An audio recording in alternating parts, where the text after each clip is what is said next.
ethnicity, land disputes. Ahinsem mifriya ene nsase homan son. Is expressing worry over rising cases, describing them as a major headache for the government. Concerned about the proliferation of conflicts across our country. There's a rising intolerance, you find, and it's resulting as a result of disagreements, first and foremost to do with chieftaincy. It is putting a lot of pressure on our security services. A lot of our security services are tied down in conflict areas. I mean, Sompa, we have a whole contingent there. You go to Nkwanta, we have a whole contingent there. You go to Boakye, we have a whole contingent there. Recently, Savannah, we had a whole contingent there. We've not withdrawn them yet. And yet there are so many of these, all over the country. Have to do with ethnic disputes, have to do with land disputes.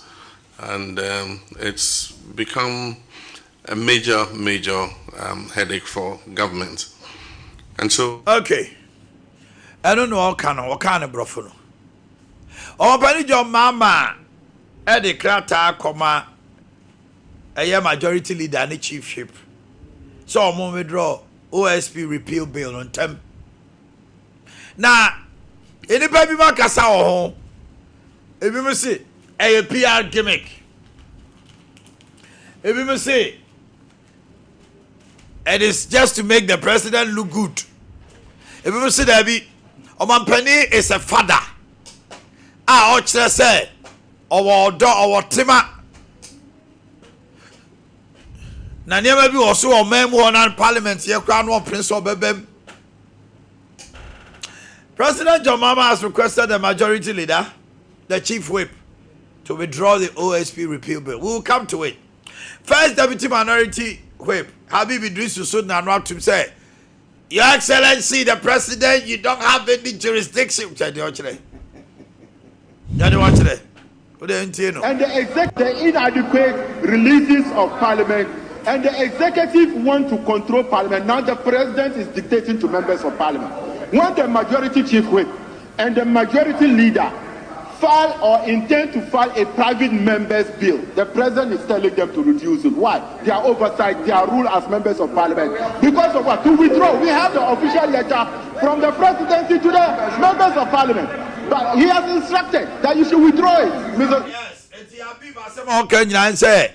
the President, His Excellency, cannot dictate how Parliament conduct its affairs. Now, we Ade Akye Abia Omanhene Yaw withdraw. Dr. Mahmoud Bauma de Nanoa to a pandai rerun. Na ose ni wadwiri no. Na Electoral Commission so anyone was say what did data ba say rerun oye day okoye. E dia na epam no commission. Obaka Omanhene Kufo. Dia na epam no commission.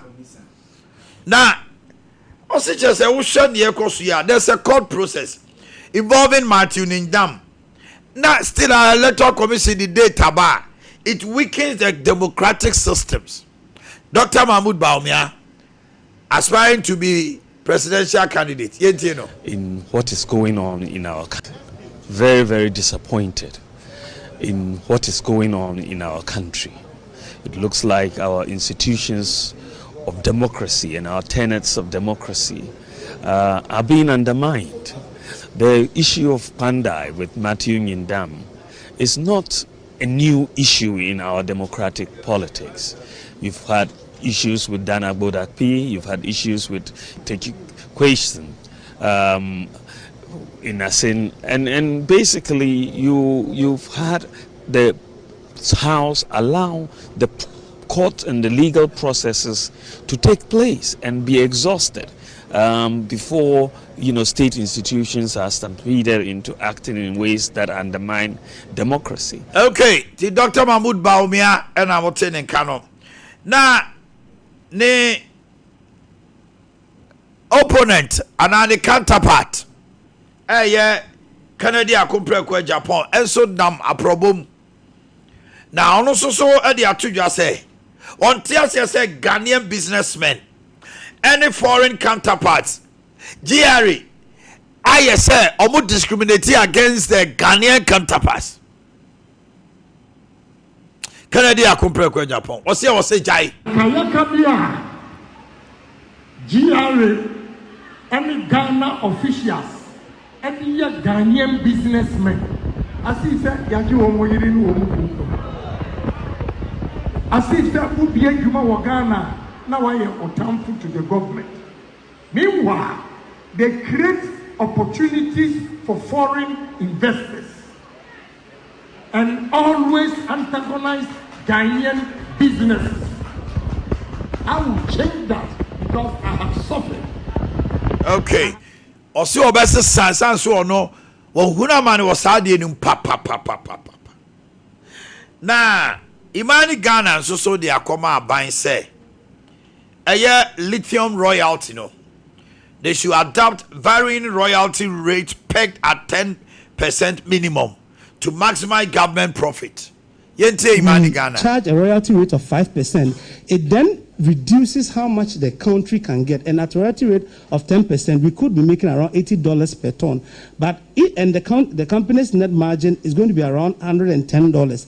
But if we charge 5%, then it gives us $40 per ton. Then the net margin of the company then becomes the $150 per ton. Now, if you come to the current price, that's the recovery, and we call it recovery because at the spot level, this is the price between 1,000 to 1,002. Even at the recovery level, that is the current spot price. And if you look at the 10% royalty rate that was in the previous agreement, it gives us $120 per ton, and the net margin is $470. But if you charge 5%, then it minimizes how much the company would have given to the country. And so our argument... Okay. Now, Minister for Lands and Natural Resources, Kofi Amabua, and wako PMU UN Environmental Assembly of Kenya. Netie 7th session. Ya man akasemwa was Ghana. Ya marking key forest reserves. They are to the red zones. Na ya banning mining wo nyina. And as a siano reclamation effort egusu gidigidi ya restore soils, river banks, any damaged lands. And I'm say na mpacho Ghana asem na Kofi Amabua waka udentino. Yesterday, legislative instrument 24 under President Mohamed's leadership, science now anchors national planning. Ghana is expanding renewable energy, improving efficiency through better data, and strengthening stewardship of our land and water resources. Yesterday, legislative instrument 2462 matured into law. Scientific review and public consent made clear that it could not protect our forests and water bodies. Ghana therefore chose the responsible path. The instrument was withdrawn and repealed. Science spoke, the people spoke, leadership responded. We have designated key forest reserves and as red zones where mining cannot be permitted. Across our landscapes, reclamation programs are restoring degraded soils, rebuilding river banks, and bringing life back to damaged lands. Ghana is strengthening coastal resilience through mangrove and lagoon restoration. Gentlemen, welcome. I hope everybody's okay. Yeah, my crab, so I'm on Sompa meeting now. But we shall say free one more. Yaw. I'm done watching. Kofi Amabua say me Ghana dia na say Africa. Oh, akontam komo we there. It is not meant for me and you.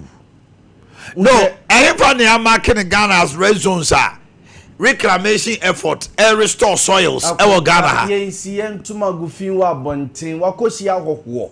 No no omudi nkomo nti ozo kansem dewa e de fa ne man ho. So baby, okay. Ejako.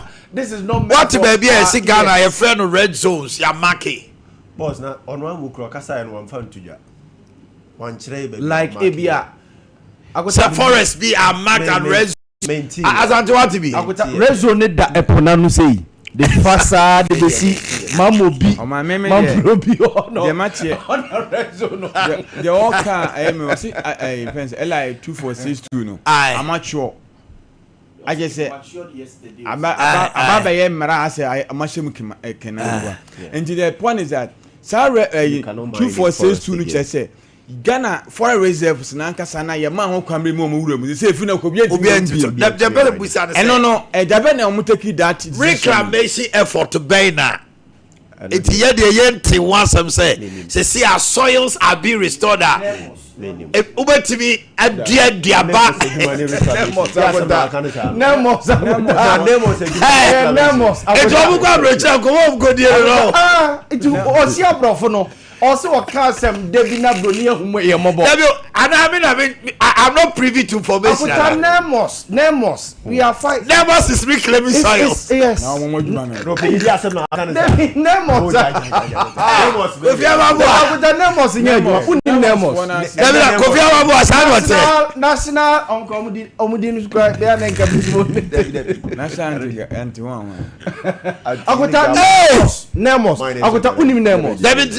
Nemos is fighting, but Galamse will go and reclaim later. So, what are you going to I will tell you. Then I will touch you quickly. Yeah,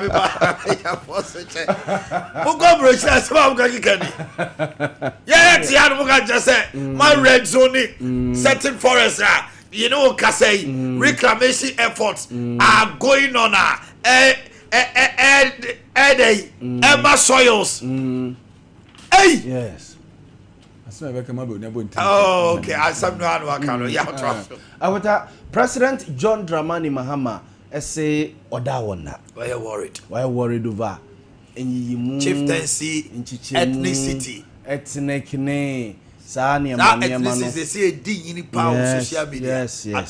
Yes. Tribal. Yes. And a idea Mesre Mampeni John Dramani Mahama said he should lead the way. Say the goodwill na da so a ewum.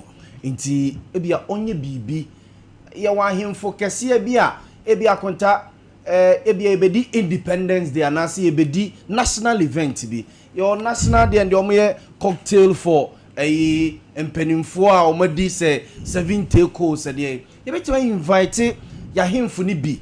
Ebia say boko kra ya invite boko na ba. You invite Abia, Yana, you invite Nana Omanhene, you invite Oche so like you sit transit table back home, you need discussion. So you need komo.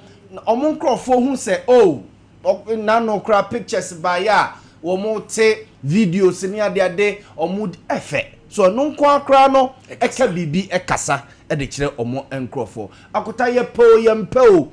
Oko krobia yawo ethnic group bia omodoso anase omumu odu anase omu dominate omu tumi oye de oko krobia especially in your black Africa Asia yetie no ewo babia ko Nigeria ko South Africa ko South nations ni nyina ewo honom na sa omu dominance ne sa omoni amane definitely dey ya baako betia baako na so baako beka baako ahye but empenimfo wo kro no mu no entoto ya ye beye eniema yedi begu akwam ebia na no say ade baako amanfo ani gi ye maame na nakredu agima rolling say yi ase mampeni John Dramani Mahama ne mampeni dada Akufuado sane ase so ka sembi gu na sumo sade no mo esreye na Akufuado so ye gesture bi kire no de ne nsa kire ayi na afamu nyina atue sirim na ne yere enika as compared to bakwa yehu no menhia President John Mahama eba asante hima eyi ase a ochia President Akufuado picture eba bonte na nya kra as a president mampeni dada na do no wayi na ni ato nchen bi na people will do Photoshop and that.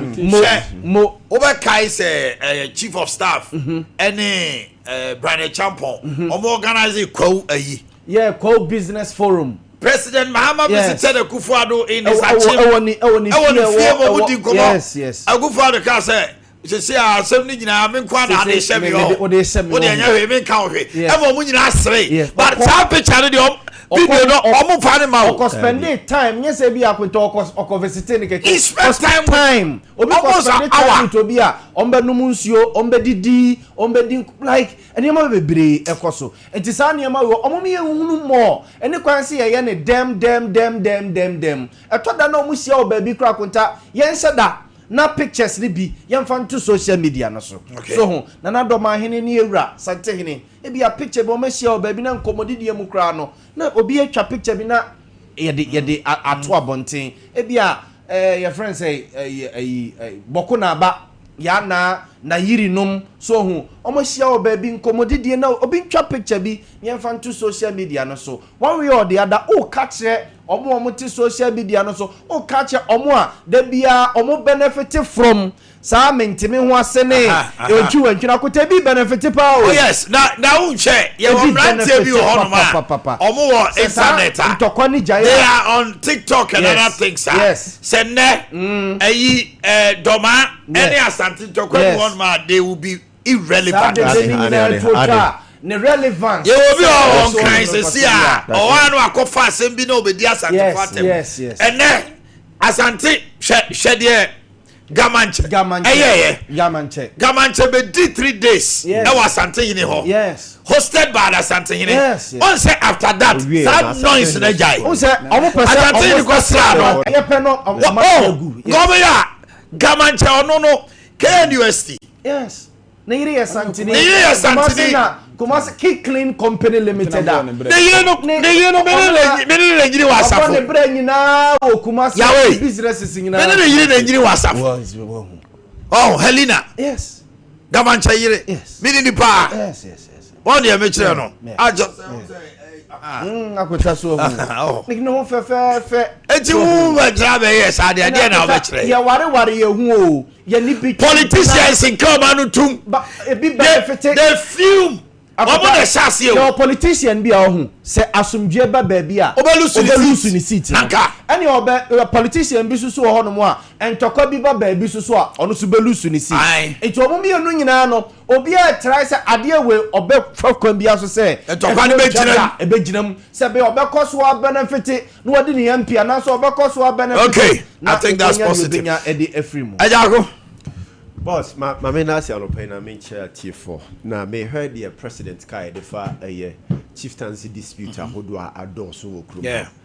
Me gidi is it is a right call. Now, me fee say president a National House of Chiefs name penny for edi a shiemu edin combo who kwaya be faso de sa chieftaincy dispute ye kokoso o memo hadom no o be hu kwam de be faso anke be boa papa.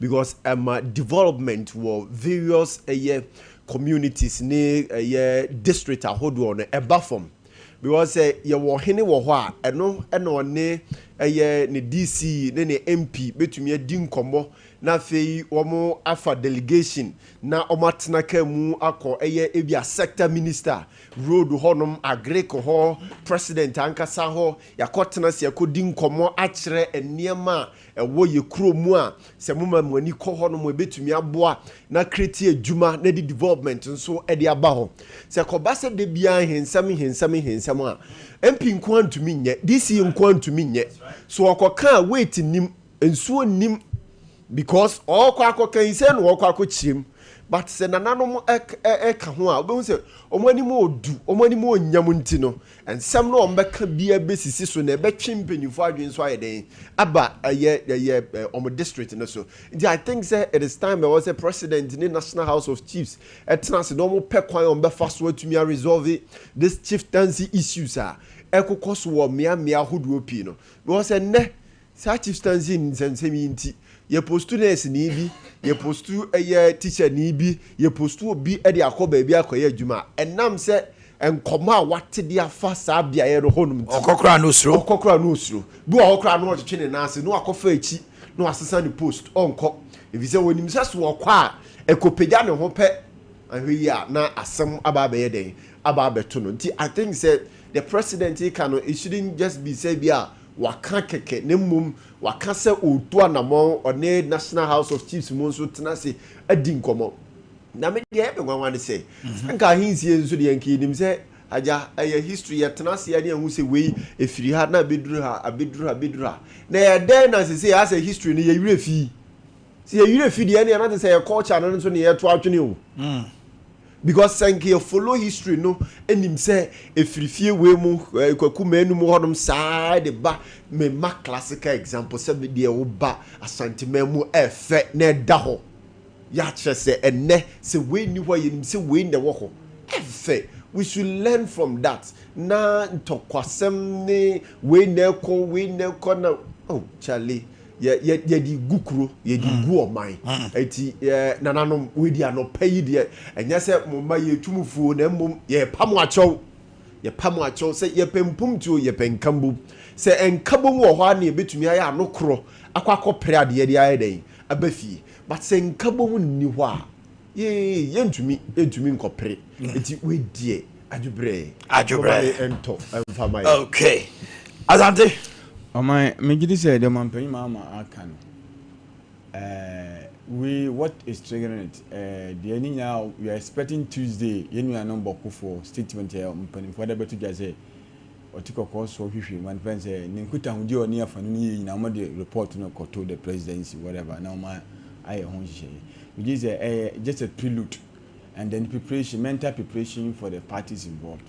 And we assume de obi antimi compromise peace of any country ntino na nanom nyintum na mo na asumdwe mra asumdwe ba on mpuntu be ko o man ade ba kwa me personally me can da say menti ase a obi ko ho a me dwene ho am one religion say me ye wo meto Afghanistan ana say Saudi Arabia probably say me Muslimi no be 99% too Samson ya be mo to hasil ma me say Christianity no ye dominant different name ma wa hotu and I say we to be a predominantly events Muslim community they be Muslimini and it's a choice that most we are being influenced by community parents and so on and so forth so we are santini we be young when we be infantile the person never made a choice and you know it's a choice that is innate is natural and me hu de ntia ese na ma wetim de me nteme ho aseba me ka bezu na nse de kofa on say man ban ma ka se na nse wo ka se last week ya we share is it Christian Council on the issue of Wesley girls for instance yes me ntia se da school na ese wo ye Methodist and I was say why admission na wo papa ma me say obane ko no Methodist school what's the chenchana wo ko and wo say wo na wo ko indoctrinated the school over there it's not accepted anywhere and I say wo do be ko amas wo sim yezie ni me de be ko amas no me na me wa ko kire amas for say this Asante Ahmedia wa da be na ko Ahmedia wo te say asu ho Ahmedia from time over 65 years and I'm just 65 years me ba 65th anniversary ko amas now so there anopa kolano gu aso akogu classroom say o mate asu Ahmedia and then who call me say Ahmedia it is a untumi a me fa ba ko tiawa we are there say person so say na wa be yama na it say we see time aduma bia ho aduma bia this politicians na damfo so say asa politicians na say Islamic school yen so bibi so a mo lord over Christian school they make out as say ya kan no atum sa yaw Islamic e wo ayi abepo ayi now kwesi na so de nkwala ne koya sorry untimi kura you then but say Christian dia e was say yetimi ye na ki yesi Muslim yesi mosque kura esi o ma o no it is time we call it ya be afọwọ say yawe but say ankan ko si adwe no ko no na bendis ko si asori wa ha it depends because we make sorry but there be so for school wo ko su okosia dia na no ko fake ya so dia be so do adisua na so okosia mani nkosia obo ba practice ne say ya siam panimfu a me Methodist for letter mo twa na ayem ya pa omo de yawo twele se ase ade aye so plain ye woda say yem pese be kan okre sadam say no kra me yan kan kire da o man panyin timi kan kire say this is what is called that is situation Supreme Court dey ko say yem come akwanko si aso dan na say mosque nsi and na day akwan ko how many years 3 years per 3 years si aso dan ma 17 year okwa o ye dan won ko Muslim and I say won ko Christian wunti na ana okokro o sabe enunti akwala no entwetia ye wo Islamic schools be aniko ye wo Christian school ye wo SDA school untumi fa oba no kwa homadia na won ka say wo ye sofunti no osoya no pa won gada nkrofo na wonya asori wo ho what's it so if homadia will not allow it, why do you want Prempe Abia Anglican to allow it? Why? Yeah, Kopokwari. Satempo no. Na won frɛ asɔre bi a wonka Romans Protestants. And Protestants. Enti no duru kwasi ada bi wɔ hɔ a. Satempo kamina mnya ezini. What you say? Yetimi oma yɛ da yɛ de bɛ yɛ asɔre o. Ɛwɔ hɔ no. Ɛwɔ da mo se nyina mɛsen kɔ chapel na ɛkɔ. Asante bi hu da yɛ wɔ. Enti we yɛ ne ma African secondary school. Bi hu da yɛ ka secretary bi frɛ nyame na yɛse mo frɛ nyame. How many minutes of come? Every consider obi obeso frɛ nyame. So wo on na say Muslim person obuhia. They meet. Why do we want to make it something? Say we see a time for the Pensa Pentecost students association. What Pax Romana. What da okay university? How much was omode a yabijna Pax Romana. I just want to announcement. Roman 4. Yes. I see 4. And I for so easy. Pensa. Kohia so dan. Yes. Ayi Pentecost Esiama Pensa wo aye diase. Ayi Hammer school no. Elite college chain. Yes, Pentecost sorry. Pensa university university. I see. Who is serious? I must have Mobi is serious. So say I saw that one. We are Pentecost now. The pride of even going to church on Sunday. Yes. Now kota sisi no bi mama who say Adventist girls senior high school in Tonso ya mi kromu Tonso ya. We a teacher ni kro school hono mo a sebi ye ma won sha asomade. Yes. Teacher ni abi me dey me call me method. Me no oboya adwai. Me call me Pentecost no ye teacher. Me no oboya adwai. Ye ma won sha asomade na ba student a. Oba school hono. Oba be Adventist. Yes. Adventist. And I do so oba chade. Ya ka chiro sa asomade ye nche wa ha. Open school. Wo dey open school now do gate and now do so. Ask for nyam from so. Teacher for no podium na so. Teacher for so. Not student. Why are we allowing Christians? Now, Kota Amadia ya can once say, who say Amadia for no most Islam no. You're different. Even Amadia for no crowd no more a tia mass a friends a stadium mass in one. Muslims in Ukraine say they are not true Muslims. Into omonia mani bi ohono mo a omono omonya ge ahono mo kra no yes say e compulsory say ye ko mo friends morning assembly no a omba recite sa Quranic etu kwa masa we Christian na we recite yes usia omo go back bismillahir rahim rahim the Lord's prayer you say it okay upa men kan you say it we do be school we say because na office obenya tietira de call boss eno kura boa me ehunu se de ebisia live bismillah ade we pa no refi ya na ka bismillahir rahim rahman bismillahir rahmanir rahim la ilaha be ka bi wa be ka so wa no ya la na wo di ka dem say enna na mpesa me kai a wo di we abesa no kura aka ko ya bo ka be tuma kar wa say no atoko baba de that say ira abusia fo e dade wa ba